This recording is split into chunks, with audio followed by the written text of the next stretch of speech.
Friends, എല്ലാവർക്കും ഇന്നത്തെ sigma entrance coaching physics ക്ലാസ്സിലേക്ക് സ്വാഗതം.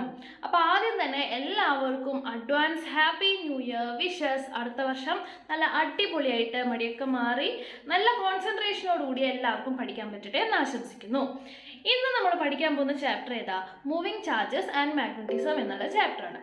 സോ ഇതിൽ നമുക്ക് ചെറുതായിരുന്നു. അപ്പോൾ മാഗ്നറ്റിസം എന്ന് പറഞ്ഞാൽ നമ്മളെപ്പോഴും ക്യൂരിയസ് ആയിരുന്നു അല്ലേ. ഒരു ചെറിയ പീസ് മാഗ്നറ്റൊക്കെ കിട്ടിക്കഴിഞ്ഞാൽ നമുക്ക് ഭയങ്കര സന്തോഷമാണ്. നമ്മൾ മണ്ണിലത്തെ ചെറിയ മെറ്റൽ പൊടികളെയൊക്കെ നമ്മളെ അട്രാക്ട് ചെയ്യുക, അങ്ങനത്തെ കാര്യങ്ങളൊക്കെ നമുക്ക് ഭയങ്കര ഇഷ്ടമായിരുന്നു. സോ അതിൻ്റെ തിയറി പാർട്ടും പ്രോബ്ലംസും ആണ് നമ്മൾ ഈ ക്ലാസ്സിൽ മൂവിങ് ചാർജസ് ആൻഡ് മാഗ്നറ്റിസം എന്നുള്ള ചാപ്റ്ററിൽ പഠിക്കാൻ പോകുന്നത്.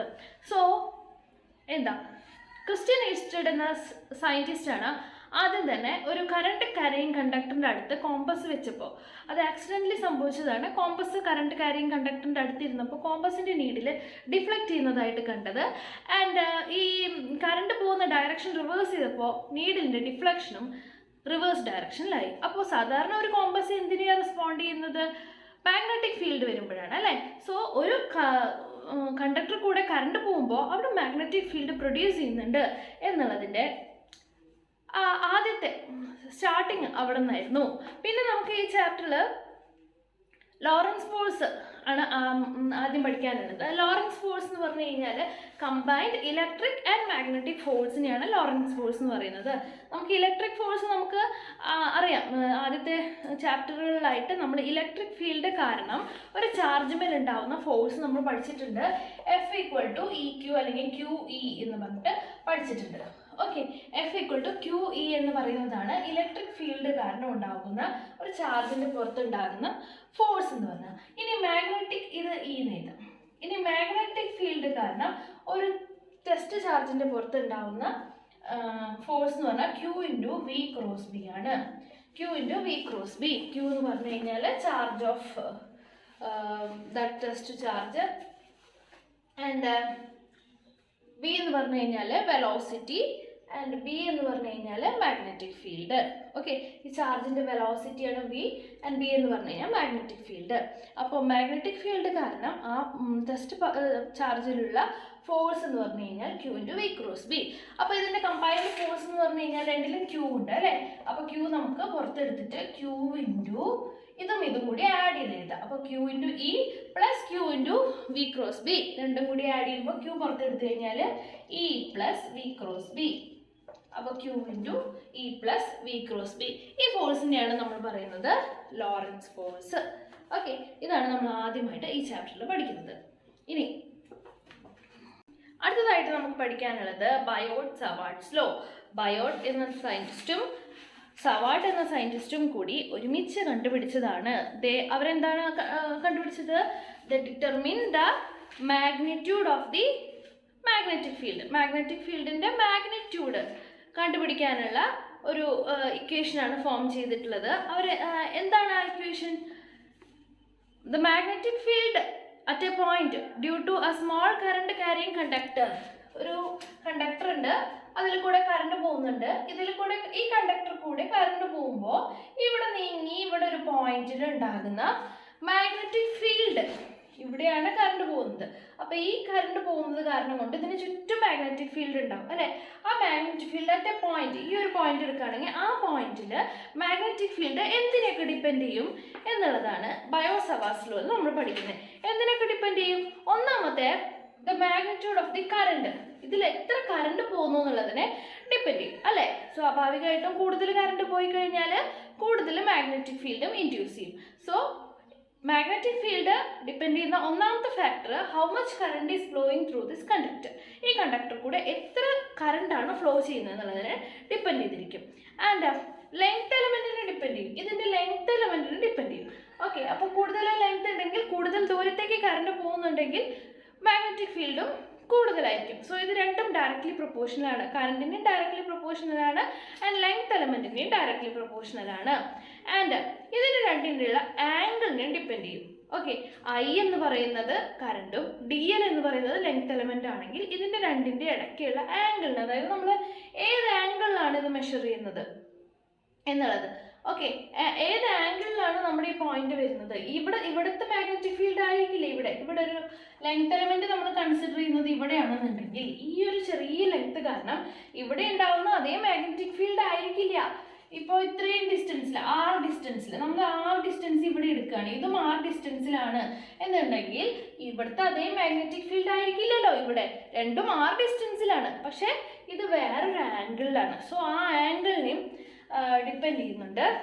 പിന്നെ inversely proportional to the square of the distance between dum.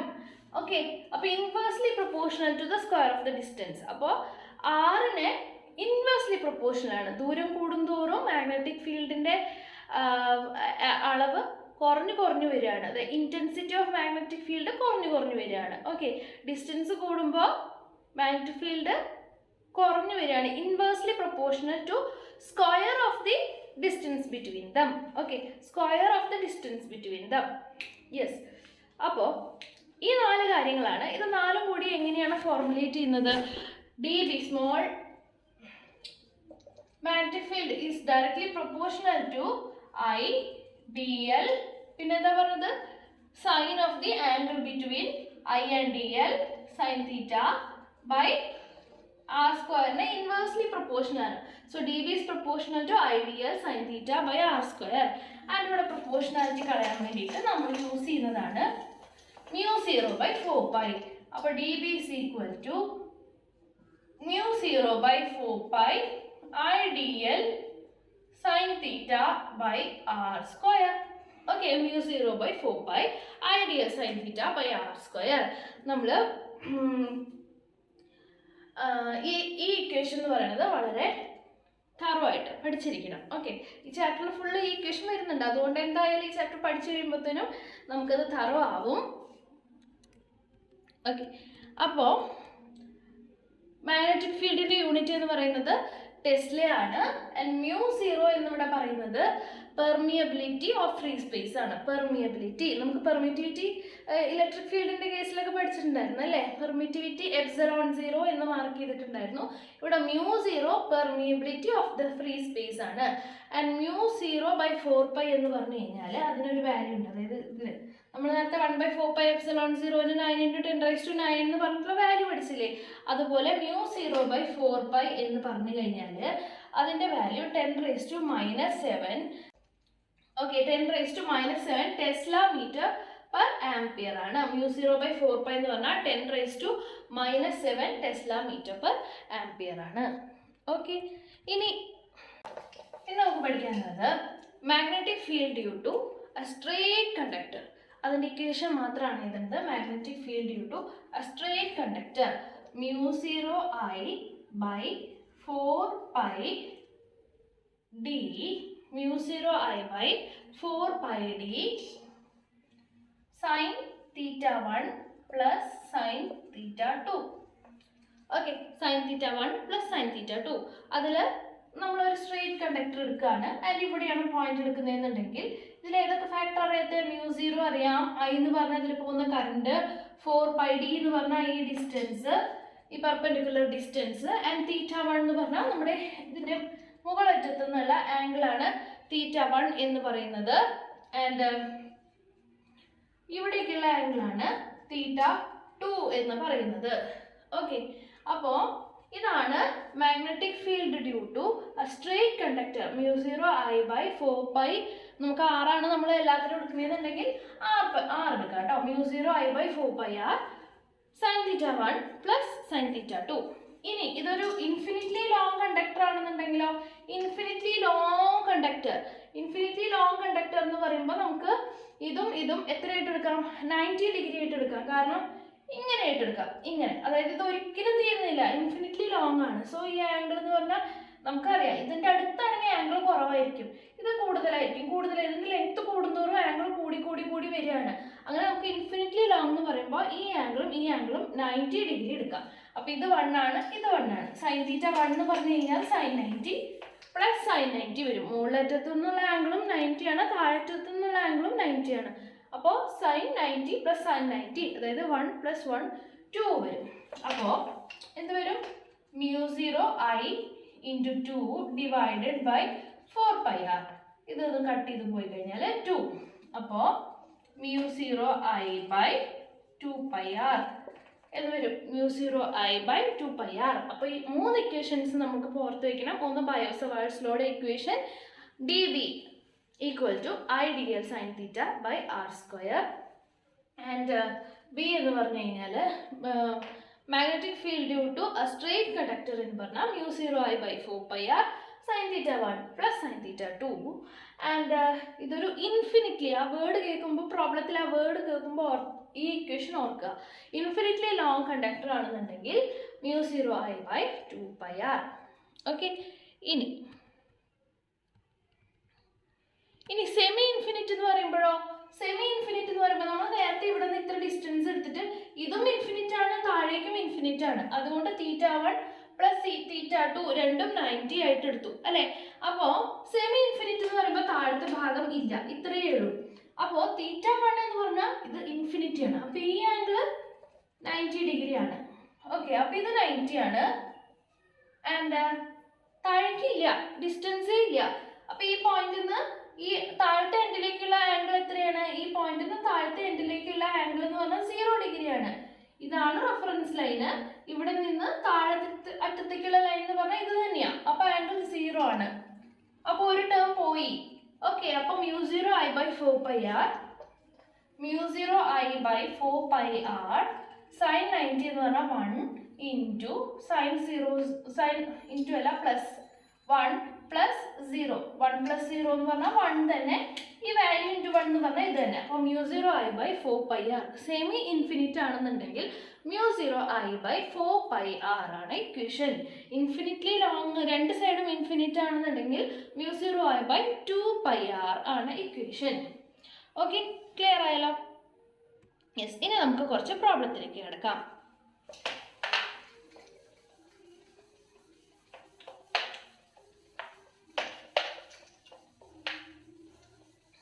ആദ്യത്തെ problem, the magnetic induction at a point P which is distant 4 cm from a long current carrying wire is 10 raised to 8 Tesla, 10 raised to minus 8 Tesla. The field of induction at the distance 12 cm from the same current would be. Okay, എന്താ ചോദിച്ചിരിക്കുന്നത്? നമുക്കൊന്നും കൂടി വായിച്ച് നോക്കാം. The magnetic induction at a point P okay, which is distance 4 cm from a long current carrying wire. ഇവിടെ നിന്ന് 4 centimetre ദൂരത്താണ് ഇരിക്കണേ. Long current carrying conductor, ഇതിൽ കൂടെ കറണ്ട് പോകുന്നുണ്ട്. is 10 raised to minus 8 Tesla. B എന്ന് പറഞ്ഞാൽ 10 raised to minus 8 Tesla. Yes.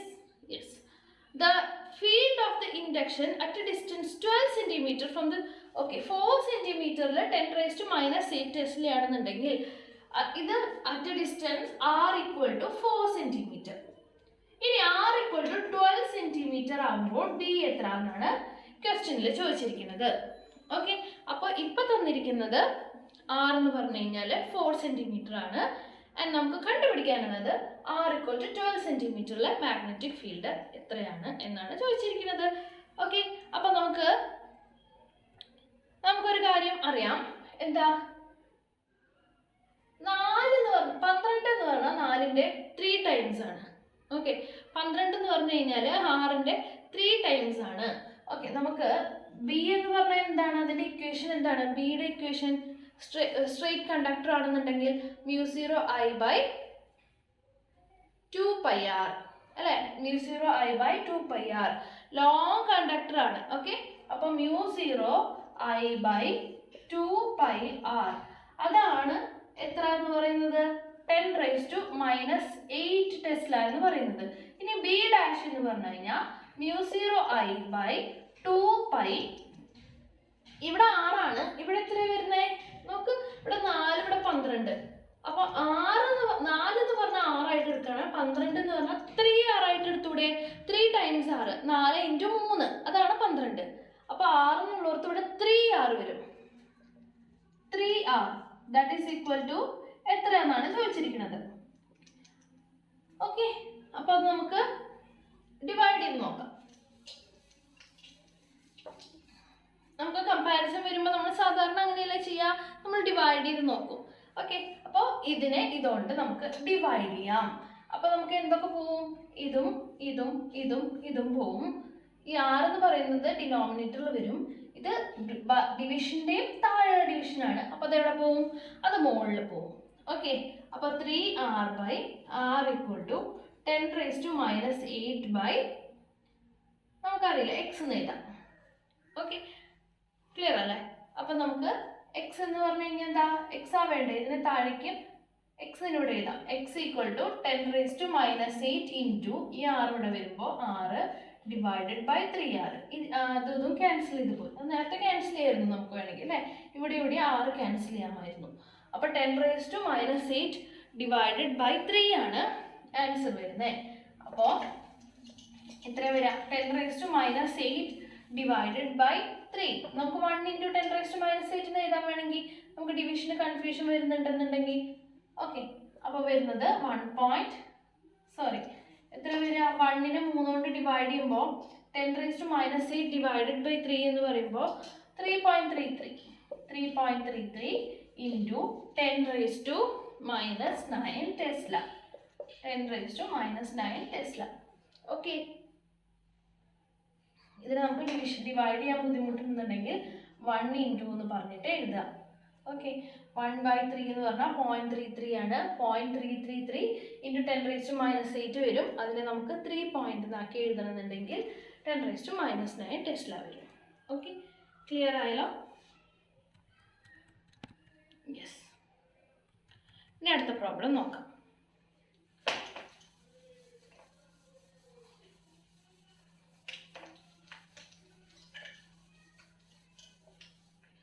അടുത്ത problem. A current is flowing in a straight conductor of length L. The magnetic induction at a point distant L/4 from the center will be. അപ്പോൾ L length ഉള്ള total length L, ഇതിൽ കൂടെ current പോകുന്നുണ്ട്. I എന്നുള്ള current എടുക്കാം. എന്താ അടുത്ത ഭാഗം? The magnetic induction at a point distance L/4. ഈ L/4 ഡിസ്റ്റൻസ്, ഇതിൻ്റെ സെൻറ്ററിൽ നിന്ന് L/4 ഡിസ്റ്റൻസ് ഉള്ള ഒരു സ്ഥലത്ത്, ഈ സെൻറ്ററിന് L/4 എന്നുള്ള ഇത് ടോട്ടൽ ഡിസ്റ്റൻസ് അല്ലേ, ഇതിൻ്റെ ഭാഗം മാത്രം ഡിസ്റ്റൻസ്, ഈ സെൻറ്ററിൽ നിന്ന് അത്രയും മാറി അവിടെ ഒരു ഡിസ്റ്റൻസ് ഉള്ള സ്ഥലത്ത് ഉള്ള മാഗ്നറ്റിക് ഇൻഡക്ഷൻ എത്രയാണെന്നാണ് ചോദിച്ചിരിക്കുന്നത്. ഈ പോയിന്റ് നമുക്ക് P എന്ന് വിളിക്കാം. അപ്പോൾ P എന്നുള്ള പോയിന്റിലെ മാഗ്നറ്റിക് ഇൻഡക്ഷൻ എത്രയാണെന്നാണ് ചോദിച്ചിരിക്കുന്നത്. സോ ഇതൊരു ഇൻഫിനിറ്റ് കണ്ടക്ടർ അല്ല, ഇതൊരു ഫൈനൈറ്റ് കണ്ടക്ടർ ആണ്. ഇതിനൊരു ലെങ്ത് ഉണ്ട്. അപ്പം നമ്മൾ ഏത് ഇക്വേഷനാണ് ഉപയോഗിക്കേണ്ടത്? sin θ1/sin means sin θ1 + sin θ2 ഒക്കെയുള്ള ഇക്വേഷൻ. പക്ഷെ θ1 ഉം θ2 സെയിം ആയിരിക്കും. എന്തുകൊണ്ടാ? കാരണം ഇത് മിഡ് പോയിന്റ് എന്നുള്ള ഡിസ്റ്റൻസ് ആണ്. മിഡ് പോയിന്റ് എന്നാവുമ്പോൾ ഇവിടേക്കുള്ള ദൂരവും സെയിം ആയിരിക്കും. അപ്പോൾ ആംഗിളും സെയിം ആയിരിക്കും. ഓക്കെ, നമുക്ക് എന്നാലും ഇങ്ങനെ വരയ്ക്കാം. ഇത് θ1, ഇതും θ1 എന്ന് എഴുതണ്ട, θ1 θ2 എന്ന് എഴുതണ്ട. കാരണം എന്താ? θ1 ഉം θ2 ഉം സെയിം ആണ്, മിഡ് പോയിന്റ് ആയതുകൊണ്ട്. അപ്പോൾ ഈ മിഡ് പോയിന്റ് ആയതുകൊണ്ട് ഈ ഡിസ്റ്റൻസ് എത്രയായിരിക്കും? L/2 ആയിരിക്കും അല്ലേ? ടോട്ടൽ ഡിസ്റ്റൻസ് L അല്ലേ? ഇവിടെ മുതൽ ഇവിടെ വരെ L ആണെന്നുണ്ടെങ്കിൽ ഈ ഹാഫ് ഡിസ്റ്റൻസ് L/2, ഈ half distance L/2. Okay, and ഈ ഡിസ്റ്റൻസ് L/4. അപ്പോൾ നമുക്ക് ഈ ഡിസ്റ്റൻസ് കണ്ടുപിടിക്കാമല്ലോ പൈതഗോറസ് തിയറം വെച്ച്. ഇത് L/2, ഇത് L/4. അപ്പോൾ ഈ തേർഡ് സൈഡ് എത്രയായിരിക്കും? നോക്കി തേർഡ് സൈഡിനെ നമുക്ക് ഇത് PQR എന്ന് വിളിക്കാം. അപ്പോൾ PQ എന്ന് പറഞ്ഞു കഴിഞ്ഞാൽ PQ² = ഇതേ സ്ക്വയർ പ്ലസ് ഇതേ സ്ക്വയർ. അപ്പോൾ L²/4 എന്ന് പറഞ്ഞാൽ L/2 ഹോൾ സ്ക്വയർ ആണ് കേട്ടോ.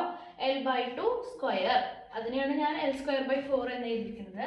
പ്ലസ് ഇതിൻ്റെ L/4 സ്ക്വയർ എന്ന് പറഞ്ഞാൽ L²/16. ഓക്കെ, ആൻഡ് ഇത് PQ² ആണ്. PQ എന്ന് പറഞ്ഞു കഴിഞ്ഞാൽ ഇതിൻ്റെ റൂട്ട്. അപ്പോൾ ഇതൊന്ന് ക്രോസ് മൾട്ടിപ്ലൈ ചെയ്ത് നോക്കുക. ക്രോസ് മൾട്ടിപ്ലൈ ചെയ്ത് വരുമ്പോൾ നമുക്ക് എന്താ കിട്ടുക? നമുക്ക് √5 × L/4 കിട്ടും. ഓക്കെ, √5 × L/4 കിട്ടും. നിങ്ങൾ ചെയ്ത് നോക്കണം കേട്ടോ. 64 ബൈ എത്രയാണ് വരുന്നത്? 16l² + 4l², 20l² divided by 64 വരും. ഓക്കെ, അപ്പം നമുക്കതിനെ എന്തെന്ന് എഴുതാം? മുകളിലും താഴെ എന്തുകൊണ്ട് കട്ട് ചെയ്താൽ? 5 കൊണ്ട് കട്ട് ചെയ്ത് 4 കൊണ്ട് കട്ട് ചെയ്ത് കഴിഞ്ഞാൽ ഇവിടെ 5 വരും, ഇവിടെ എത്ര വരും? 16 വരും. ഓക്കെ, ഇതാ ഇങ്ങനെ വരും. 15/16l². യാ, 15/16, 5/16l². അപ്പോൾ ഇതിൻ്റെ റൂട്ടും കൂടി വരുമ്പോൾ √5, l² റൂട്ട് വരുമ്പോൾ l വരും, 16 റൂട്ട് വരുമ്പോൾ 4 വരും. അപ്പോൾ √5 l/4 എന്ന് വരും. √5 l/4 ആണ് ഈ third side. √5 l/4. Okay, yes. അപ്പോൾ നമുക്ക് എന്തിനാണ് ഈ സൈഡ് നമ്മൾ എടുത്തത്? കാരണം നമ്മുടെ ഇക്വേഷനിൽ എന്താ equation? μ0I/4πr sin θ1 + sin θ2. sin θ എന്ന് പറഞ്ഞു കഴിഞ്ഞാൽ എന്താ? ഓപ്പോസിറ്റ് സൈഡ് ബൈ ഹൈപ്പോട്ടന്യൂസ് ആണ്. അപ്പോൾ നമുക്ക് അവിടെ ഹൈപ്പോട്ടന്യൂസ് ആവശ്യമുണ്ട്. അതിന് വേണ്ടിയിട്ടാണ് നമ്മളിപ്പോൾ ഹൈപ്പോട്ടന്യൂസ് കണ്ടുപിടിച്ചത്. ഇനി നമുക്ക് ഇക്വേഷനിലേക്ക് എടുക്കാം. ഓക്കെ, അപ്പം നമുക്ക് ഈ സൈഡ് കിട്ടിയിട്ടുണ്ട് √5 l/4. ഇനി നമ്മുടെ ഇക്വേഷൻ എന്താണ്? എന്താ? μ0I/4πr sin θ1 + sin θ2. ഞാൻ പറഞ്ഞു നേരത്തെ sin θ1ഉം sin θ2ഉം സെയിം ആയതുകൊണ്ട് നമുക്ക് എന്ത് ചെയ്താം? 2 sin θ എന്ന് എഴുതി കൂടെ? ഇതും sin θ, ഇതും sin θ. അപ്പോൾ sin θ + sin θ 2 sin θ. 2 sin θ. Clear ആയെന്ന് വിചാരിക്കുന്നു. രണ്ട് ആംഗിളും ഈക്വൽ ആയതുകൊണ്ട് 2 sin θ എന്ന് എഴുതി. ഇനി നമുക്ക് സബ്സ്റ്റിറ്റ്യൂട്ട് ചെയ്യാം μ0I. ഇതിനൊന്നും സബ്സ്റ്റിറ്റ്യൂട്ട് ചെയ്യാനില്ല. μ0 കോൺസ്റ്റന്റ് ആണ്. I നമുക്ക് തന്നിട്ടില്ല. I കറണ്ട് ആണ്. 4πr. r എന്ന് പറഞ്ഞാൽ എന്തായിരുന്നു? ഈ കണ്ടക്ടറിൽ നിന്ന് നമ്മൾ എടുക്കുന്ന പോയിന്റിലേക്കുള്ള ഡിസ്റ്റൻസിനെയാണ് നമ്മൾ എന്ത് വിളിച്ചിരുന്നത്? r എന്ന് പറഞ്ഞ് വിളിച്ചിരുന്നത്. ആ r എന്ന് പറഞ്ഞാൽ ഇവിടെ എത്രയാ? l/4 ആണ്. Okay, l/4. അപ്പോൾ നമുക്ക് ഇവിടെ തന്നെ 4ഉം l/4ന്റെ 4ഉം കൂടി കട്ട് ചെയ്ത് കളയാം. Okay, 2 × sin θ. sin θ എന്ന് പറഞ്ഞു കഴിഞ്ഞാൽ opposite side by hypotenuse. l/2 ആണ് opposite side, divided by hypotenuse എന്ന് പറഞ്ഞു കഴിഞ്ഞാൽ എത്രയാ? √5 l/4. √5 l/4. അപ്പോൾ എല്ലാം കട്ട് ചെയ്ത് പോയി. പിന്നെ എങ്ങനെയാണ് തിരിഞ്ഞു വരിക? ഡിവിഷൻ്റെ താഴെ ഡിവിഷൻ ആണെങ്കിൽ അത് മുകളിൽ വരും. അതായത് 4 എന്ന് പറഞ്ഞാൽ മുകളിൽ വരും, ഡിവൈഡഡ് ബൈ 2ഉം √5ഉം ഒരുമിച്ച്. 2√5 ഒരുമിച്ച്. അപ്പോൾ ഇത് കട്ട് ചെയ്ത് പോകുമ്പോൾ ഇങ്ങനെയാണ് കിട്ടുന്നത്. 4 × 2√5. 4 ഡിവൈഡഡ് ബൈ 2√5. ഇനി ഈ 2 കൂടി ക്യാൻസൽ ചെയ്ത് കളയാലോ. 2 കട്ടായിപ്പോയി. പിന്നെ ഉള്ളത് 4/√5. ഓക്കെ, 4/√5. ഓക്കെ, അപ്പോൾ എന്താ? μ0I 4μ0I/√5πl. അങ്ങനെ ഒരു ഓപ്ഷൻ ഉണ്ടോ? നോക്കിയേ. ഓപ്ഷൻ എ എന്ന് പറയുന്നതാണ് ആ ആൻസർ. μ0I/√5πl. ഓക്കെ, അപ്പോൾ നമ്മൾ അങ്ങനെ നമ്മുടെ ആൻസറിലേക്ക് എത്തിയിരിക്കുകയാണ്. ഓക്കെ, അപ്പോൾ നമുക്ക് sin θ കണ്ടുപിടിക്കാൻ വേണ്ടിയിട്ട് ഇല്ലാത്ത സൈഡ് കണ്ടുപിടിക്കുക. യെസ്, ക്ലിയർ ആയത് വിചാരിക്കണം. നമുക്ക് അടുത്ത പ്രോബ്ലത്തിലേക്ക് പോവാം.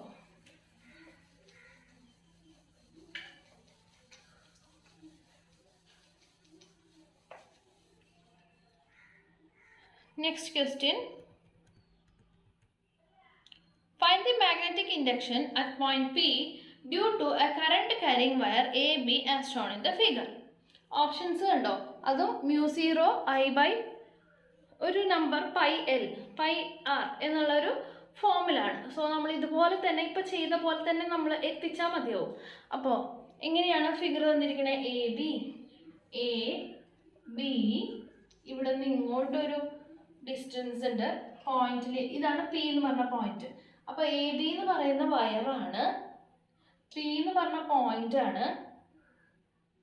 എത്ര ഡിസ്റ്റൻസ് ആണ്? എൽ ഡിസ്റ്റൻസ് ആണ്. ഇവിടെ നിന്ന് ഇങ്ങോട്ട് നമ്മൾ ഈ വയറിൽ നിന്ന് കറണ്ട് പോകുന്ന ഈ കണ്ടക്ടറിൽ നിന്ന് ഈ പോയിന്റ് വരുന്ന ഡിസ്റ്റൻസ് ആണ് എൽ. ഓക്കെ, ആൻഡ് ഈ ആംഗിൾ തന്നിട്ടുണ്ട്. ഇതെന്ന് പറഞ്ഞാൽ 30 ഡിഗ്രി ആണ്.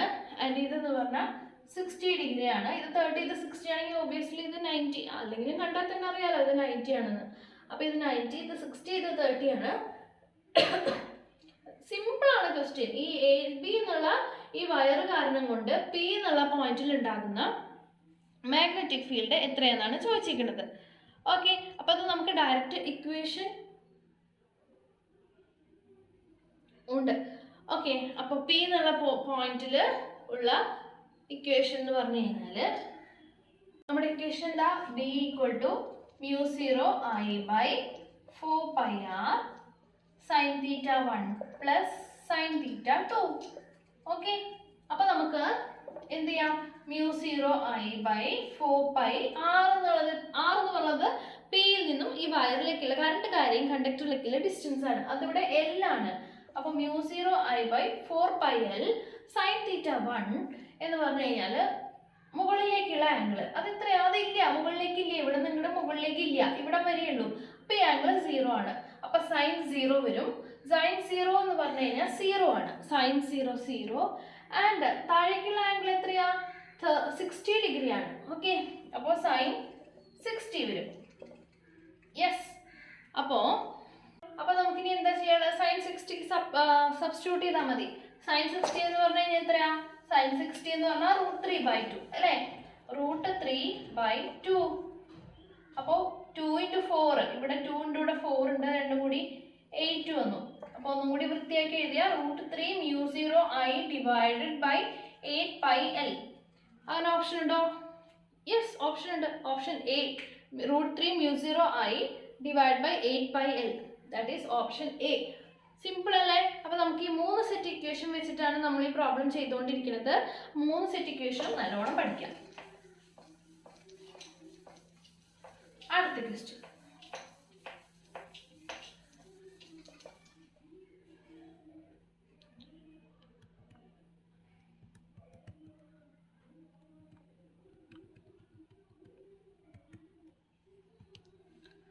In the following figure, a wire bent in the form of rectangular polygon of n side is inscribed in a circle of radius a.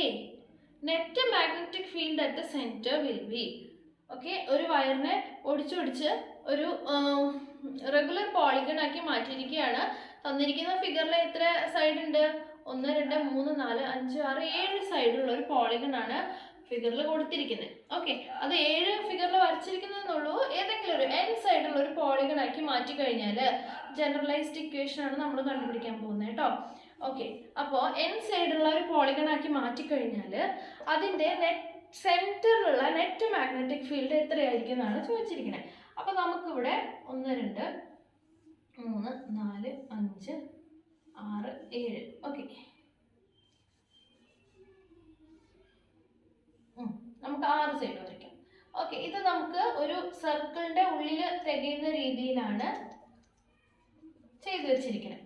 Okay, അപ്പോൾ ഇതിൻ്റെ സെൻറ്ററിൽ ഇങ്ങനെ ചെയ്തു വെച്ച് കഴിഞ്ഞാൽ ഇതിൻ്റെ സെൻറ്ററിലുള്ള മാഗ്നറ്റിക് ഫീൽഡ് എന്താണെന്നാണ് ചോദിച്ചിരിക്കുന്നത്. അപ്പോൾ നമുക്ക് ആദ്യം ഒരു സൈഡ് എടുക്കാം, ഏതെങ്കിലും ഒരു സൈഡ്, ഈ സൈഡ് എടുക്കാം. ഈ സൈഡ് മാത്രം എടുക്കാം. കറണ്ട് ഇതിലിങ്ങനെ പോകുന്നുണ്ട്, I എന്ന് പറഞ്ഞ കറണ്ട് ഇങ്ങനെ പോകുന്നുണ്ട്. അപ്പോൾ നമ്മുടെ മനസ്സിൽ വരേണ്ടത് ഈ ഒരു പീസ് ഓഫ് കണ്ടക്ടർ മാത്രം. എന്നിട്ട് അവിടെ നിന്ന് പി എന്നുള്ളൊരു പോയിന്റിൽ, അവിടെ നിന്ന് ഇത്രയും ഡിസ്റ്റൻസ് മാറി പി എന്നുള്ളൊരു പോയിന്റിലുള്ള മാഗ്നറ്റിക് ഫീൽഡ് എന്താണ്? നമുക്കറിയുന്ന ഒരു പ്രോബ്ലം ഇല്ലേ? ഒരു ചെറിയ കണ്ടക്ടർ കൂടെ കറണ്ട് പോകുന്നുണ്ട്, അവിടെ നിന്ന് ഇത്രയും ഡിസ്റ്റൻസ് മാറിയിട്ട് പി എന്നുള്ളൊരു പോയിന്റിലുള്ള മാഗ്നറ്റിക് ഫീൽഡ് എന്താണ്? അപ്പോൾ ഇതാണ്. ഇത് ബാക്കിയെല്ലാം നമുക്ക് ഓർക്കണ്ട, ഇത് മാത്രം ഓർക്കാം. ഇവിടെ നിന്ന് ഇങ്ങോട്ട് ഒരു വയറുണ്ട്, അതിൽ കറണ്ട് പോകുന്നുണ്ട്, അവിടെ നിന്ന് ഡിസ്റ്റൻസിൽ ഉള്ള പോയിന്റിലുള്ള മാഗ്നറ്റിക് ഫീൽഡ് എന്താണ്? അപ്പോൾ അതിന് നമുക്ക് എന്താ കൺസിഡർ ചെയ്യാറ്? നമ്മൾ സൈൻ θ1 സൈൻ θ2 ഒക്കെ വേണം അല്ലേ? അപ്പോൾ നമ്മളിതാ ഇങ്ങനെ വരയ്ക്കുകയാണ്, അതുപോലെ ഈ അറ്റത്തേക്ക് ഇങ്ങനെ വരയ്ക്കുകയാണ്. അപ്പോൾ ഒരറ്റത്തേക്കുള്ള ആംഗിൾ എന്ന് പറഞ്ഞാൽ സൈൻ θ1 ആണ്, ആൻഡ് ഇത് സൈൻ θ2 ആണ്. ഇതിൻ്റെ മിഡ് പോയിന്റ് എന്നാണ് നമ്മൾ എടുത്തിരിക്കുന്നത്. അപ്പോൾ സ്വാഭാവികമായിട്ടും ഇപ്പോൾ θ1 θ2 ഒക്കെ എന്തായിരിക്കും? സെയിം ആയിരിക്കും. അപ്പോൾ തീറ്റ എന്ന് എഴുതിയാൽ മതി. ഓക്കെ, മിഡ് പോയിന്റ് എന്നാണ് എടുക്കണമെന്നുണ്ടെങ്കിൽ സൈൻ θ1 സൈൻ θ2 ഇതും തീറ്റ ആയിരിക്കും, ഇതും തീറ്റ ആയിരിക്കും. അതുകൊണ്ട് θ1 θ2 ഒന്നും എഴുതണ്ട. ഓക്കെ, അപ്പോൾ നമ്മുടെ മാഗ്നറ്റിക് ഫീൽഡിൻ്റെ ഇക്വേഷൻ μ0I/4πr 4 പൈ ആർ, ആറ് തന്നെയാണ്, ഇവിടെ ആറ് തന്നെയാണ് നമ്മൾ ഈ ഡിസ്റ്റൻസിന് എടുത്തിരിക്കുന്നത്. μ0i by 4 pi R. പിന്നെ എന്താണിത്? Sine theta 1 plus sine theta 2. അപ്പോൾ രണ്ടും സൈൻ തീറ്റ ആയിട്ട് 2 സൈൻ തീറ്റ എന്ന് നമുക്ക് എഴുതാം. ഓക്കെ, ഇനി നമുക്ക് എന്താ വേണ്ടേ? നമുക്ക് ഈ അറ്റത്തു നിന്നുള്ള ഈ ഡിസ്റ്റൻസ്, നമ്മൾ സൈൻ തീറ്റ കണ്ടുപിടിക്കാൻ വേണ്ടി നേരത്തെ നമുക്ക് എന്ത് വേണ്ടി വന്നു? ഹൈപ്പോട്ടന്യൂസ് വേണ്ടി വന്നു അല്ലേ? നേരത്തെ നമുക്ക് ഹൈപ്പോട്ടന്യൂസ് വേണ്ടി വന്നു. എന്തിനിപ്പോൾ നമ്മൾ അതിലേക്കൊക്കെ പോകുന്നേ? ഓപ്ഷൻസ് നോക്കി. μ0i by 2 pi A tan എന്ന് പറഞ്ഞിട്ട് μ0i by 2 പൈ, ബാക്കിയെല്ലാം നമുക്കറിയാം. ഈ എ എന്താണ്? എ എന്ന് പറഞ്ഞു കഴിഞ്ഞാൽ ഈ ഒരു അറ്റത്തേക്കുള്ള ഡിസ്റ്റൻസിനെയാണ് നമ്മൾ എ എന്ന് പറയുന്നത്. ഈ നമ്മൾ എടുക്കുന്ന ഈ ലൈനിൻ്റെ ഈ അറ്റത്തേക്കുള്ള ഡിസ്റ്റൻസിന്, അതായത് ഈ ട്രയാങ്കിളുടെ ഹൈപ്പോട്ടന്യൂസിനെയാണ് എ എന്ന് പറയുന്നത്. അപ്പോൾ അത് ഇക്വേഷനിൽ വരുന്നുണ്ട് അല്ലേ? അത് ആൻസറിൽ വരുന്നുണ്ട്, അതിനെ വരുത്തണം. അപ്പം നമുക്ക് ഈ ആറിനെ മാറ്റിയിട്ട് അല്ലെങ്കിൽ സൈൻ തീറ്റനെ നമുക്ക് അതിൻ്റെ ടേംസിൽ എഴുതണം അല്ലേ? Okay, yes. അപ്പം നമുക്ക് അങ്ങനെ ചെയ്ത് നോക്കാം. അപ്പോൾ B is equal to μ0i by 4 pi. ഈ ആറിനെ നമ്മൾ മാറ്റി എഴുതാൻ പോവാണ്. കാരണം എന്തിനാണെന്നറിയോ മാറ്റി എഴുതുന്നത്? നമ്മുടെ ഓപ്ഷനിൽ കണ്ടോ ടാൻ ഒക്കെ ഉണ്ട്. ഈ എവിടുന്നാണ് ടാൻ വരുന്നത്? ടാൻ എന്ന് പറഞ്ഞാൽ എന്താണെന്ന് നമുക്കറിയാം. സൈൻ തീറ്റ നമുക്കിപ്പോൾ നമ്മുടെ കയ്യിലുണ്ട്, ദാ കിടക്കുന്നു സൈൻ തീറ്റ. പക്ഷെ ആൻസറിൽ ടാൻ തീറ്റയാണ് ഉള്ളത്. അപ്പോൾ നമുക്ക് ഈ സൈൻ തീറ്റേനെ ടാൻ തീറ്റ ആക്കണമെങ്കിൽ എന്താ വേണ്ടേ? ഡിവൈഡഡ് ബൈ ഒരു കോസ് തീറ്റ വരണം. സൈൻ തീറ്റ ബൈ കോസ് തീറ്റയാണ് ടാൻ തീറ്റ അല്ലേ? അപ്പോൾ നമുക്ക് സൈൻ തീറ്റേനെ മാറ്റണ്ട, സൈൻ തീറ്റ അവിടെ നിൽക്കട്ടെ. സൈൻ തീറ്റേനെ സബ്സ്റ്റിറ്റ്യൂട്ട് ചെയ്ത് കഴിഞ്ഞാൽ നമുക്ക് ആൻസറിൽ ടാൻ തീറ്റ വരില്ല. ഡിവൈഡഡ് ബൈ ഒരു കോസ് തീറ്റ വരണം. ആ കോസ് തീറ്റ എവിടെ നിന്നാണ് കൊണ്ടുവരുന്നതെന്ന് നമുക്ക് നോക്കാം. ഈ ആർ എന്നുള്ളതിനെ നമുക്ക് എന്ത് എഴുതാം? ആർ എന്നുള്ളതിനെ നോക്കി, ഇത് തീറ്റ, ഇത് ആറ്. ഈ ഒരു ട്രയാങ്കിൾ മാത്രം കൺസിഡർ ചെയ്യുക. ഇത് തീറ്റ, ഇത് ആറ്, ഇത് മൂന്നും കൂടി ഇൻവോൾവ് ആവുന്ന ഇക്വേഷൻ എന്താ? Adjacent side, hypotenuse, angle. ഏതാ? കോസ് എഴുതാം അല്ലേ? അപ്പോൾ കോസ് തീറ്റ എന്ന് പറഞ്ഞു കഴിഞ്ഞാൽ adjacent side by hypotenuse, R divided by A. Adjacent side എന്ന് പറഞ്ഞാൽ ഈ ഒരു ട്രയാങ്കിൾ ആണ് നമ്മൾ എടുത്തിരിക്കുന്നത്. അപ്പോൾ കോസ് തീറ്റ എന്ന് പറഞ്ഞു കഴിഞ്ഞാൽ അഡ്ജസന്റ് സൈഡ് ബൈ ഹൈപ്പോട്ടന്യൂസ്. അപ്പോൾ ആർ ഡിവൈഡഡ് ബൈ എ. നമുക്കിവിടെ ആറാണ് നമ്മളിപ്പോൾ സബ്സ്റ്റിറ്റ്യൂട്ട് ചെയ്യാൻ പോകുന്നത്. അപ്പോൾ ആർ ഇക്വൾ ടു എന്താ വരിക? A cos theta. A cos theta. R എന്ന് പറഞ്ഞാൽ എ ഇവിടെ എഴുതി കഴിഞ്ഞാൽ എ കോസ് തീറ്റ ആണ് ആറ്. അപ്പോൾ ഈ ആറിന് പകരം നമുക്ക് എന്ത് എഴുതാം? എ കോസ് തീറ്റ എന്ന് എഴുതാം. ഇവിടെ ഓൾറെഡി 2 സൈൻ തീറ്റ ഉണ്ട്. നോക്കി, ഇവിടെ സൈൻ തീറ്റ വന്നു, ഇവിടെ കോസ് തീറ്റ ഡിനോമിനേറ്ററിൽ വന്നു. നമുക്ക് ടാൻ തീറ്റ എഴുതാൻ പറ്റും അല്ലേ? യെസ്. അപ്പം നമുക്ക് ഇവിടെ ഒരു 2 ഉണ്ട്, ഇവിടെ ഒരു 4 ഉണ്ട്, കട്ട് ചെയ്ത് കളഞ്ഞാൽ 2. അപ്പം μ0i by 2 pi A. Okay, μ0i by 2 pi A sine theta by cos theta നമുക്ക് എന്ത് എഴുതാം? Tan theta. ഈ ഇക്വേഷൻ എവിടെയെങ്കിലും ഉണ്ടോ നോക്കിയേ? ഇല്ല, തീറ്റ ഇല്ല, ആൻസറിൽ തീറ്റയേ ഇല്ല. സബ്സ്റ്റിറ്റ്യൂട്ട് ചെയ്തിട്ടാണ് എഴുതിയിരിക്കുന്നത് പൈ ബൈ എൻ. അത് നമുക്കറിയാം, പൈ ബൈ എൻ ആണ് വരുന്നത് അല്ലേ? എങ്ങനെയാണെന്ന് അറിയാലോ. പൈ ബൈ എൻ ആണ് ഓരോ ആംഗിളും വരുന്നത്. ഈ ഓരോ ആംഗിൾ എത്രയായിരിക്കും? പൈ ബൈ എൻ ആയിരിക്കും. ഓക്കെ, അപ്പോൾ എത്ര പോളിഗൺ ഉണ്ടോ അതിനനുസരിച്ചിട്ട് ഈ ഓരോ ആംഗിളും മാറും. ഓക്കെ, 2 പൈ ബൈ എൻ ആണ് വരുന്നത്. മൊത്തം ആംഗിൾ 2 പൈ ആണ്. എൻ സൈഡ് ഉണ്ടെങ്കിൽ ഓരോ, ഇപ്പം നമുക്ക് ഇതാ ഇങ്ങനെയാണെന്ന് വിചാരിക്കും. എത്രയാണ്? 2 പൈ ആണ് മൊത്തം. അതിനെ ബൈ 4. അപ്പോൾ 180 by 4 90. Okay, 360 by 4 90. അങ്ങനെയാണ് നമുക്ക് ഈ ഒരു ആംഗിൾ 90 ആണ് എന്ന് നമുക്ക് പ്രൂവ് ചെയ്യാൻ പറ്റുന്നത്. ഇതേപോലെ തന്നെ 5 ആണെന്നുണ്ടെങ്കിൽ 2 പൈ by 5. അപ്പോൾ 180 by 5 വരുമ്പോൾ അതാണ് ഇവിടുത്തെ ഒരു ആംഗിൾ. അതുപോലെ ഈ മൊത്തം ആംഗിൾ എന്ന് പറഞ്ഞാൽ 2 പൈ by n ആണ്. പക്ഷേ ഈ ആംഗിൾ എന്ന് പറഞ്ഞാൽ അതിൻ്റെയും പകുതിയാണ്, 2 പൈ by n-ൻ്റെയും പകുതിയാണ്. 2 പൈ by n ആണ് ഈ ആംഗിൾ, ഈ ഒരു പീസിൻ്റെ നടുക്കിലേക്ക് വരുന്ന ആംഗിൾ. പക്ഷേ നമ്മൾ എടുക്കുന്ന തീറ്റ എന്ന് പറഞ്ഞാൽ അതിൻ്റെയും പകുതിയാണ്. അപ്പോൾ ഡിവൈഡ് ബൈ ഒരു 2 കൂടി വരും. ആ 2 കൂടി ക്യാൻസൽ ചെയ്തിട്ട് പൈ ബൈ n വരും. അപ്പോൾ തീറ്റ എന്ന് പറഞ്ഞു കഴിഞ്ഞാൽ പൈ ബൈ n ആണ്. അപ്പോൾ μ0i by 2 pi A tan pi by n. Okay, അത് ഓപ്ഷൻ ഏതാ? μ0i by 2 pi A tan pi by A. Option എയിൽ കിടപ്പുണ്ട്, പക്ഷെ ഒരു തെറ്റുണ്ട്. എന്താ നമുക്ക് തെറ്റിയിരിക്കണേ?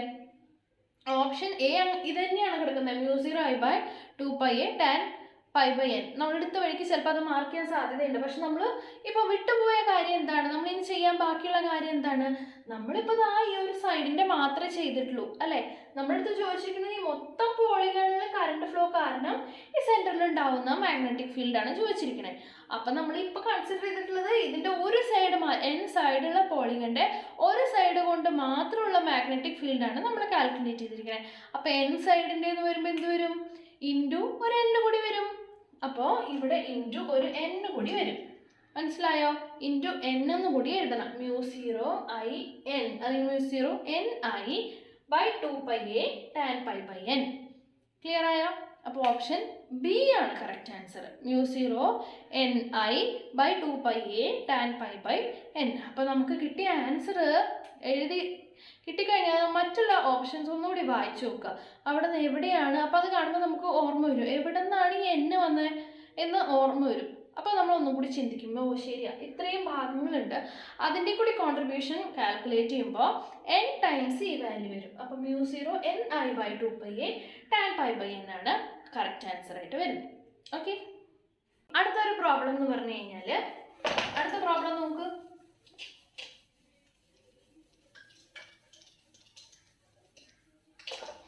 Yes.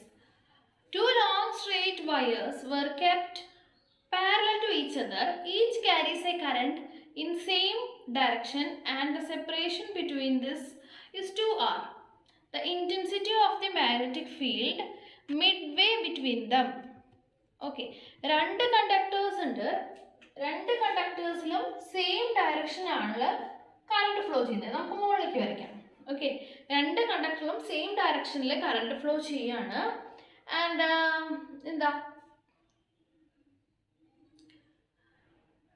Separation between them is 2R. ഇതിൻ്റെ ഇടയ്ക്കുള്ള ഡിസ്റ്റൻസ് എന്ന് പറയുന്നത് 2R ആണ്. The intensity of the magnetic field Midway between them, ഇതിൻ്റെ നടുക്ക് മിഡ്വേയിലുള്ള മാഗ്നറ്റിക് ഫീൽഡിൻ്റെ ഇൻഡക്ഷൻ എന്താണെന്നാണ്, മാഗ്നറ്റിക് ഫീൽഡ് ഇൻഡക്ഷൻ്റെ ഇൻറ്റൻസിറ്റി എന്താണെന്നാണ് ചോദിച്ചിരിക്കുന്നത്. Okay, it is two long straight wires ആണ്. അപ്പോൾ എന്താ നമുക്ക് ലോങ് സ്ട്രെയിറ്റ് വയറിൻ്റെ ഇക്വേഷൻ എന്താ? μ0I/2πr. ഓക്കെ, μ0. അപ്പോൾ ഇതിൻ്റെ ഇക്വേഷൻ മൊത്തം ഡിസ്റ്റൻസ് 2R ആണെന്നുണ്ടെങ്കിൽ ഇതിൻ്റെ പകുതിയിലുള്ള മാഗ്നറ്റിക് ഫീൽഡ് അല്ലേ ചോദിച്ചിരിക്കുന്നത്. അപ്പോൾ ഇവിടെ നിന്ന് ഇങ്ങോട്ട് 6, ഇവിടെ നിന്ന് ഇങ്ങോട്ട് 6 എന്ന് നമുക്ക് എടുക്കാം. ഓക്കെ, അപ്പോൾ ഈ വയറിന്ന് ഈ പോയിന്റിലേക്കുള്ള ഡിസ്റ്റൻസ് 6 ആണ്, ഈ വയറിന്ന് ഈ മിഡ് പോയിന്റിലേക്കുള്ള ഡിസ്റ്റൻസും 6 ആണ്. അപ്പോൾ B1 എന്ന് ഇതിന് 1ഉം ഇതിന് 2 എടുക്കാം. അപ്പോൾ B1 എന്ന് പറഞ്ഞു കഴിഞ്ഞാൽ μ0I/2π. 6 ആണോ 2R ആണോ? എന്താ 6 ആണ് കേട്ടോ, 6. μ0I/2πr. എങ്ങോട്ടാ ഡയറക്ഷനും കൂടി എഴുതി. ഡയറക്ഷൻ എങ്ങനെയാണ് ഡയറക്ഷൻ കണ്ടുപിടിക്കുന്നത്? തമ്പ് റൂൾ വെച്ചിട്ട് അല്ലേ? തമ്പ് റൂൾ വെച്ചിട്ട് ഡയറക്ഷൻ കണ്ടുപിടിച്ച് കഴിഞ്ഞാൽ എങ്ങനെ വരിക? ഇൻ ടു ദ പ്ലെയിൻ ആണ് വരിക അല്ലേ? മുകളിലേക്ക് പോവാണ്, അപ്പൊ ഇൻ ടു ദ പ്ലെയിൻ ആണ് വരിക. എവിടെ? ഇവിടെ. നോക്ക്, ഇങ്ങനെ നിങ്ങൾ ചെയ്ത് നോക്കുക. ഇങ്ങനെ വെച്ച് ഇതിലേ ഇങ്ങനെ കറണ്ട് പോവാണ്. അപ്പൊ ഈ സൈഡിലാണെന്നുണ്ടെങ്കിലോ, ഈ സൈഡിലാണെന്നുണ്ടെങ്കിൽ ഔട്ട് ഓഫ് ദ പ്ലെയിൻ ആയിരുന്നു. ഇങ്ങനെ കറണ്ട് പോകുമ്പോൾ കേൾ ചെയ്യുന്ന ഡയറക്ഷൻ ആണെന്നല്ലേ പറഞ്ഞത്. അപ്പൊ ഈ ഡയറക്ഷൻ ആണെന്നുണ്ടെങ്കിൽ പുറത്തേക്കാണ്. പക്ഷെ ഇപ്പുറത്തെ ഡയറക്ഷൻ ഈ പോയിന്റിലാണെങ്കിലോ തിരിച്ച് ഉള്ളിലേക്ക് പോവാണ്. So into the plane ആണ്. ആൻഡ് ഇതിന്റെ കാര്യമോ ഇതും ഇതുപോലെ മുകളിലേക്കാണ് കറണ്ട് പോകുന്നത്. സോ ഈ സൈഡിലാണെന്നെങ്കിൽ into the plane. And ഈ പോയിന്റിൽ വരുമ്പോൾ എന്താ വരിക? തിരിഞ്ഞു വരും. അതായത് ഇങ്ങനെ കറണ്ട് പോകുമ്പോൾ തിരിഞ്ഞു വരുമ്പോൾ ഔട്ട് ഓഫ് ദ പ്ലെയിൻ ആണ്. ഓക്കെ, അപ്പോൾ ഇതിലേ കറണ്ട് ഫ്ലോ ചെയ്യുമ്പോൾ ഇവിടെ ഉണ്ടാകുന്ന മാഗ്നറ്റിക് ഫീൽഡിന്റെ ഡയറക്ഷൻ എന്ന് പറഞ്ഞു കഴിഞ്ഞാൽ ഇൻ ടു ദ പ്ലെയിൻ ആണ്. ആൻഡ് ഇതിലേ കറണ്ട് ഫ്ലോ ചെയ്യുമ്പോൾ ഇവിടെ ഉണ്ടാകുന്ന മാഗ്നറ്റിക് ഫീൽഡിന്റെ ഡയറക്ഷൻ എന്ന് പറഞ്ഞു കഴിഞ്ഞാൽ ഔട്ട് ഓഫ് ദ പ്ലെയിൻ ആണ്. അപ്പോൾ രണ്ടും സെയിം തന്നെയല്ലേ? B2 എന്ന് പറഞ്ഞു കഴിഞ്ഞാലും സെയിം ആണ്, μ0I/2πr തന്നെയാണ്. അപ്പോൾ നമുക്ക് ടോട്ടൽ മാഗ്നറ്റിക് ഫീൽഡ് എന്ന് പറഞ്ഞു കഴിഞ്ഞാൽ ആഡ് ചെയ്ത് എഴുതാൻ വേണ്ടേ? അപ്പോൾ നമ്മൾ ചിലപ്പോൾ ഇതും ആഡ് ചെയ്ത് എഴുതുമ്പോൾ μ0I/2πr plus μ0I/2πr 2 into μ0I/2πr 2 cut ചെയ്തൊക്കെ എഴുതും. അതിനുള്ള ഓപ്ഷൻ അതിൽ കൊടുത്തിട്ടുണ്ട് തെറ്റിക്കാൻ വേണ്ടിയിട്ട്. പക്ഷെ നമ്മൾ ഡയറക്ഷൻ കൺസിഡർ ചെയ്യണം. ഓക്കെ, അപ്പോൾ സെയിം മാഗ്നിറ്റ്യൂഡാണ്, പക്ഷെ ഒരെണ്ണത്തിൻ്റെ direction into the plane ആണ് ആൻഡ് അതറിൻ്റെ direction out of the plane ആണ്. സോ ടോട്ടൽ മാഗ്നറ്റിക് ഫീൽഡ് എന്താ വരുന്നത്? 0 വരിക. ഇത് ഈ പ്രോബ്ലം മാത്രമല്ല, ഇത് നിങ്ങൾ എപ്പോഴും ഓർത്തിരിക്കേണ്ട ഒരു കാര്യമാണ്. ടു പാരലൽ കണ്ടക്ടർ ആണെന്നുണ്ടെങ്കിൽ അതിൻ്റെ മിഡ് വേയിൽ ഉണ്ടാകുന്ന മാഗ്നറ്റിക് ഫീൽഡ് എന്ന് പറഞ്ഞാൽ 0 ആയിരിക്കും. ഓക്കെ, അതിൻ്റെ ഡയറക്ഷൻ രണ്ടും ഓപ്പോസിറ്റ് ഡയറക്ഷൻ ആയതുകൊണ്ട് അത് ക്യാൻസൽ ചെയ്ത് പോവും. അങ്ങനെ 0 ആണ് അതിൻ്റെ സെൻറ്ററിലുള്ള മാഗ്നറ്റിക് ഫീൽഡിൻ്റെ ഇൻറ്റൻസിറ്റി ഉണ്ടാവുക. ഓക്കെ, അപ്പോൾ ബയോ സവാർട്സ് ലോ നല്ലപോലെ പഠിക്കുക. അതുപോലെ ആദ്യത്തെ 3 ഇക്വേഷൻസും വളരെ നന്നായി പഠിക്കുക. അടുത്ത പ്രോബ്ലം നോക്കിയേ. 2 straight long conductor AOB and COD are perpendicular to each other and carry currents I1 and I2. The magnitude of the magnetic induction at point P at a distance A from the point O in a direction perpendicular to the plane ABCD is. Okay, അപ്പോൾ നമുക്ക് പരസ്പരം perpendicular ആയിട്ടിരിക്കുന്ന 2 conductor കൂടിയാണ് current പോകുന്നത് അല്ലേ? AOB ഇങ്ങനെയാണ്, AOB and COD. ഇതിൽ കൂടെ ഇത് ലോങ് ആണ്. ലോങ് എന്നുള്ളൊരു വേർഡ് അതിലുണ്ട്, അത് നമ്മൾ നോട്ടീസ് ചെയ്യണം കേട്ടോ. 2 straight long conductors are perpendicular to each other and they carry currents I1 and I2. അപ്പോൾ ഇതിൽ പോകുന്ന കറണ്ട് I1 ആൻഡ് ഇതിൽ പോകുന്ന കറണ്ട് I2. ഡയറക്ഷൻ നോക്കണം കേട്ടോ. ഡയറക്ഷൻ തെറ്റാണ് വരച്ചിരിക്കുന്നത്. പ്രോബ്ലത്തിൽ ഡയറക്ഷൻ വളരെ ഇമ്പോർട്ടൻ്റ് ആണ്. ഇങ്ങോട്ടാണ് പോകുന്നത് കറണ്ട് കേട്ടോ. Direction I2. The magnitude of the magnetic induction at the point P എവിടെയാ? ഇവിടെ നിന്ന് ഇത്രയും മാറി. ആ പ്രോബ്ലം നോക്കിയാൽ അറിയാം, നമുക്ക് ഇങ്ങനത്തെ പ്ലെയിനിലാണ് തന്നിരിക്കുന്നത്. അപ്പോൾ ഇങ്ങനത്തെ പ്ലെയിനിൽ കറണ്ട് പോകുമ്പോൾ ഇവിടെയാണ് P എന്നുള്ള പോയിന്റ്. അപ്പോൾ നമുക്ക് ബോർഡിൽ ഇങ്ങനെ വരച്ച സ്ഥിതിക്ക് ഇവിടെ നിന്ന് കയറി ഇവിടെ ഉള്ള ഒരു പോയിന്റാണ്. ഇവിടെ നിന്ന് മുന്നിലേക്ക് മാറി P എന്നുള്ള ഒരു പോയിന്റിലുള്ള magnetic field at a distance A from the, അപ്പോൾ ആ പോയിന്റിൽ നിന്ന് പിയിലേക്കുള്ള ഡിസ്റ്റൻസ് A. അതെപ്പോഴും ഓർത്ത് വയ്ക്കുക, കാരണം ഇവിടെ വരയ്ക്കാൻ പറ്റുന്നില്ല. നമ്മൾ മെഷർ ചെയ്യാൻ ഉദ്ദേശിക്കുന്ന പോയിന്റിലേക്കുള്ള ഡിസ്റ്റൻസ് A ആണ്. A distance from the O in the direction perpendicular to the plane ABCD. അതാണ് നമ്മൾ നേരത്തെ പറഞ്ഞത്. ഈ പ്ലെയിനിന് പെർപെൻഡിക്കുലർ ആയിട്ട് ഫ്രണ്ടിലേക്ക് വന്നിട്ട് P എന്നുള്ളൊരു പോയിന്റിലുള്ള മാഗ്നറ്റിക് ഫീൽഡ്, ഇതിൻ്റെ സെൻറ്ററിൽ നിന്ന് ഇത്രയും മാറിയിട്ട് P എന്നുള്ള പോയിന്റിലുള്ള ഒരു മാഗ്നറ്റിക് ഫീൽഡ് എന്താണെന്നാണ് നമുക്ക് കണ്ടുപിടിക്കാനുള്ളത്. അപ്പോൾ നമുക്ക് രണ്ടിൻ്റെയും സിമ്പിളാണ്. നമുക്ക് കേൾക്കുമ്പോൾ കോംപ്ലിക്കേറ്റഡ് ആയിട്ട് തോന്നുവാണെങ്കിലും ഇത് മാത്രം കൺസിഡർ ചെയ്യാം, നമുക്ക് ഇത് മാത്രം കൺസിഡർ ചെയ്യാം, അങ്ങനെ ചെയ്യാം. അപ്പോൾ B1 എന്ന് എഴുതാം. ഇത് 1 ആക്കിയിട്ട് I1 അല്ലേ, അപ്പോൾ B1 എന്ന് എഴുതാം. B1ൻ്റെ ഇക്വേഷൻ എന്താ? ലോങ് സ്ട്രെയിറ്റ് കണ്ടക്ടർ ആണ്. നമ്മൾ അത് മാത്രം വിചാരിച്ചാൽ മതി, ഇപ്പുറത്തെ നമ്മളിപ്പോൾ എടുക്കണ്ട. അപ്പോൾ എന്താ ഒരു ഇക്വേഷൻ? μ0I/2πr അല്ലേ? യെസ്. അപ്പോൾ B1 എന്ന് പറഞ്ഞു കഴിഞ്ഞാൽ μ0I1 എന്ന് എഴുതണം, കാരണം AOB ഇതിൻ്റെ കാര്യമാണ് നമ്മൾ എഴുതുന്നത്. അപ്പോൾ μ0I1 divided by 2πr. Correct അല്ലേ? μ0I1/2πr. ആൻഡ് B2 എന്ന് പറഞ്ഞു കഴിഞ്ഞാൽ COD മാത്രം നമ്മൾ കൺസിഡർ ചെയ്യാം. അപ്പോൾ അതാ കറണ്ട് ഇങ്ങനെ പോകുന്നുണ്ട് I2. അപ്പോൾ μ0I2 divided by 2πr. μ0I2 divided by 2πr. Okay, അപ്പോൾ രണ്ടിൻ്റെയും സെപ്പറേറ്റ് നമുക്ക് കിട്ടി. ഓക്കെ ആറിൻ്റെ പൊസിഷൻ, ആറിൻ്റെ പോയിന്റിൽ നമുക്ക് A ആണ് കേട്ടോ ഉള്ളത്. 6 എന്നുള്ളവർക്ക് നമുക്ക് A ആണ്, പക്ഷെ ഓപ്ഷനിലൊക്കെ 6 തന്നെയാണ്. അപ്പോൾ നമുക്ക് 6 തന്നെ യൂസ് ചെയ്താൽ മതി. 6 ഡിസ്റ്റൻസ് ഓപ്ഷൻസിലൊക്കെ μ0I/2πr എന്ന് തന്നെയാണ് തന്നിരിക്കുന്നത്. അപ്പോൾ ക്വസ്റ്റ്യനിൽ അതൊരു തെറ്റ് പറ്റിയതായിരിക്കാം. 6 തന്നെയാണ് ഡിസ്റ്റൻസ്. അപ്പോൾ നമുക്ക് രണ്ടിൻ്റെയും സെപ്പറേറ്റ് കിട്ടി. ഇനി നമുക്ക് നെറ്റ് മാഗ്നറ്റിക് ഫീൽഡ് കണ്ടുപിടിക്കണം. അപ്പോൾ ഇതെങ്ങനെ കണ്ടുപിടിക്കും? ഇതൊരു വെക്റ്റർ ക്വാണ്ടിറ്റി ആണെന്ന് നമുക്കറിയാം അല്ലേ? ഒരാൾ ഇങ്ങോട്ട് ആക്ട് ചെയ്യുന്നു, ഒരാൾ വേറെ ഡയറക്ഷനിൽ ആക്ട് ചെയ്യുന്നു. അപ്പോൾ രണ്ടിൻ്റെയും കൂടി നെറ്റ് മാഗ്നറ്റിക് ഫീൽഡ് എങ്ങനെയായിരിക്കും? അതിന് നമുക്കൊരു വഴിയുണ്ട് അല്ലേ? വെക്റ്റർ അഡീഷൻ നമുക്കറിയാം അല്ലേ? അപ്പോൾ രണ്ടെണ്ണത്തിൻ്റെയും രണ്ട് വെക്ടറിൻ്റെ വെക്റ്റർ അഡീഷൻ നമ്മളെങ്ങനെ ചെയ്യാം? രണ്ടിൻ്റെയും പാരലലോഗ്രാം ലോ ഓഫ് വെക്റ്റർ അഡീഷനിൽ നമ്മൾ എന്താ ചെയ്യുക? A1 സ്ക്വയർ, ഇപ്പോൾ എയും ബി ആണ് രണ്ട് വെക്ടർ എന്നുണ്ടെങ്കിൽ √A1 square A² + B² + 2AB cos theta അല്ലേ, root of A square plus B square plus 2ab cos theta. അപ്പോൾ ആ കോസ് കമ്പോണൻറ്റ് 90 ആണ്. ഇത് രണ്ടും 90 ഡിഗ്രിയിലല്ലേ ഇരിക്കുന്നത്. അപ്പോൾ കോസ് 90 ആയതുകൊണ്ട് എഴുതണം. അപ്പോൾ എയും ബി ആണ് രണ്ട് വെക്ടേഴ്സ് എന്നുണ്ടെങ്കിൽ ഇതിൻ്റെ റിസൾട്ടൻ്റ് വെക്ടർ കണ്ടുപിടിക്കാൻ വേണ്ടി നമ്മൾ ഇങ്ങനെ യൂസ് ചെയ്യാം. റിസൾട്ടൻ്റ് വെക്ടർ എന്ന് പറഞ്ഞാൽ A square plus B square plus 2ab cos theta. Cos theta എന്ന് പറഞ്ഞാൽ കോസ് 90 ആണ് വരുന്നത്. അപ്പോൾ ഈ ടേം മൊത്തം പോവും. എങ്ങനെ കോസ് 90 വരുന്നത്? ഇതിൻ്റെ മാഗ്നറ്റിക് ഫീൽഡും ഇതിൻ്റെ മാഗ്നറ്റിക് ഫീൽഡും 90 ഡിഗ്രിയിലാണ് അല്ലേ. ഇത് 90 ഡിഗ്രിയിലായതുകൊണ്ട് അതിൻ്റെ മാഗ്നറ്റിക് ഫീൽഡ് 90 ഡിഗ്രിയിലാണ്. സോ ഈ ടേം പോയി. അപ്പോൾ root of A square plus B square അതേ സംഭവം ഇവിടെ യൂസ് ചെയ്യുക. റിസൾട്ടൻ്റ് മാഗ്നറ്റിക് ഫീൽഡ് എന്ന് പറഞ്ഞാൽ root of b1 square plus b2 square എന്ന് പറഞ്ഞാൽ എങ്ങനെ ചെയ്യാം? ഇത് സബ്സ്റ്റിറ്റ്യൂട്ട് ചെയ്യാം. അപ്പോൾ എന്ത് വരും? Root of μ0 I1 by 2πr square plus μ0 I2 by 2πr whole square. Okay, ഇത് ചെയ്യുമ്പോൾ എന്ത് വരും? μ0 ബൈ 2πr നമുക്ക് പുറത്തേക്ക് എടുക്കാം അല്ലേ. രണ്ടിൻ്റെയും സ്ക്വയർ രണ്ടും കോമൺ ആണ്, സ്ക്വയറും ഉണ്ട്. അപ്പോൾ റൂട്ടിൻ്റെ പുറത്തേക്ക് എടുത്താൽ സ്ക്വയർ പോവും. ക്ലിയർ ആയല്ലോ? μ0 ബൈ 2πr നമുക്ക് പുറത്ത് എഴുതാം. കാരണം എന്താ? μ0 ബൈ 2πrന് സ്ക്വയർ ഉണ്ട് പ്ലസ് μ0 ബൈ 2πr സ്ക്വയർ ഉണ്ട്. അപ്പോൾ ഇതിൻ്റെ ഉള്ളിൽ അത് കോമൺ ആക്കി എടുത്തു കഴിഞ്ഞാൽ അപ്പോഴും സ്ക്വയർ വരും. അതൊന്ന് പുറത്തേക്ക് എടുത്തു കഴിഞ്ഞാൽ സ്ക്വയർ പോകും. μ0 ബൈ 2πr. പിന്നെ എന്താണുള്ളത് സ്ക്വയറിൻ്റെ അകത്ത്?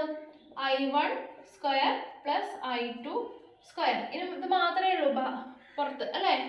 I1 square plus I2 square. ബാക്കിയെല്ലാം നമ്മൾ പുറത്തെടുത്തു.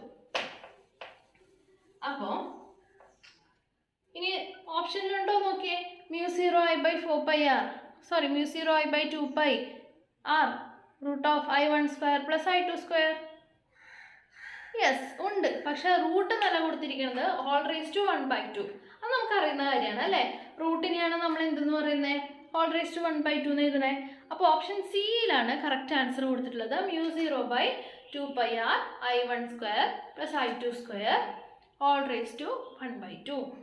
ഓക്കെ, അപ്പോൾ നമ്മൾ ഇന്ന് ചെയ്ത പ്രോബ്ലംസ് ഒക്കെ നല്ലപോലെ ശ്രദ്ധിച്ച് അവനവൻ്റെ ബുക്കിൽ ക്വസ്റ്റ്യൻ മാത്രം നോക്കിയിട്ട് ചെയ്ത് നോക്കുക. ആൻഡ് ഈ ഇക്വേഷൻസ് മൂന്നും നല്ലോണം ബൈ ഹാർട്ട് ചെയ്യുക. നമുക്ക് അടുത്ത ക്ലാസ്സിൽ കാണാം. അതുവരെ എല്ലാവർക്കും ബൈ, ഗുഡ് നൈറ്റ്.